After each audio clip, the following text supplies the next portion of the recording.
Rest और English की value कम कर दीजिए। अच्छा हिंदी बढ़ा दे, वो अपने आप निकल जाता है अंदर से। जैसे देखिए, as rest and motion are relative terms. पहले एक्सप्लेन कर लेना कि an object may be at rest with respect to another object and at the same time it may be in motion with another object. जैसे मैंने example दिया था कि बस में अगर आप बैठे हैं, बस आपके बगल वाला passenger is at rest and the same person when looked outside of the bus, when looked from the outside of the कि बस के बाहर से अगर देखा जाए तो वो किस में दिखाई देगा, मोशन में दिखाई देगा। तो ऑब्जेक्ट सेम है, बॉडी सेम है, किसी के लिए वो रेस्ट पर है, किसी के लिए वो मोशन में है। तो हम ये exactly with confidence, with absolutely confidence ये नहीं कह सकते हैं कि कोई रेस्ट पर है या कोई मोशन में है। जो ये नेक्स्ट कंसेप्ट है कि absolute rest and motion are unknown.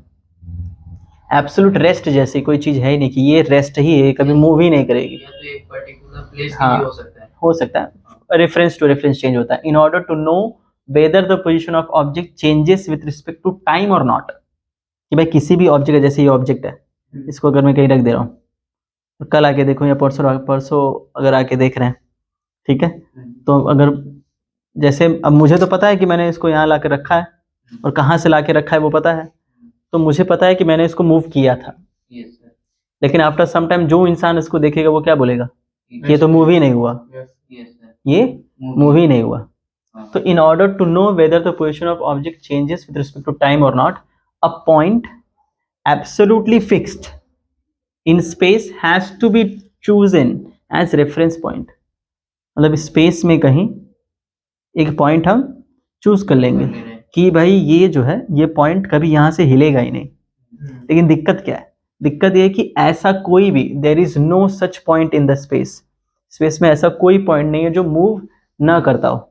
जैसे फॉर एग्जांपल हमारा सोलर सिस्टम है, सोलर सिस्टम में सन जो है स्टेशनरी है, उसके आसपास सभी प्लैनेट्स मूव करते हैं।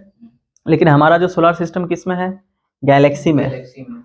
सोलर सिस्टम जो है हमारा वो गैलेक्सी में मूव करता है साथ में, मतलब हमारा सोलर सिस्टम भी मूव कर रहा है, और जो गैलेक्सी जो है वो हमारे मिल्की वे जो है उसमें मूव करती है। और मिल्की वे जो है वो यूनिवर्स में मूव करती रहती है, क्योंकि बहुत सारे, जैसे हमारी गैलेक्सी है वैसे ही बहुत सारी दूसरी गैलेक्सीज हैं जो एक दूसरे के रिस्पेक्ट में मूव करते रहते हैं। तो स्पेस जो है, यूनिवर्स जो है, इट नेवर स्टॉप्स, वो कभी भी स्टॉप नहीं है, it is in continuous state of motion. तो there is no such point which is absolutely fixed or which is absolutely at rest, ठीक है, with respect to time। तो इसका मतलब क्या है, there is no such concept of absolute rest and absolute motion, so hence it is relative concept, there is no such things as absolute rest or motion। मतलब किसी, सब कुछ depend करता है हमारे नजरिए पे कि हम कौन सा पॉइंट ऑफ रेफरेंस देख रहे हैं, हम कहाँ से देख रहे हैं। किसी के लिए कोई object, the same object is at rest and for somebody else it will be in motion, ठीक है।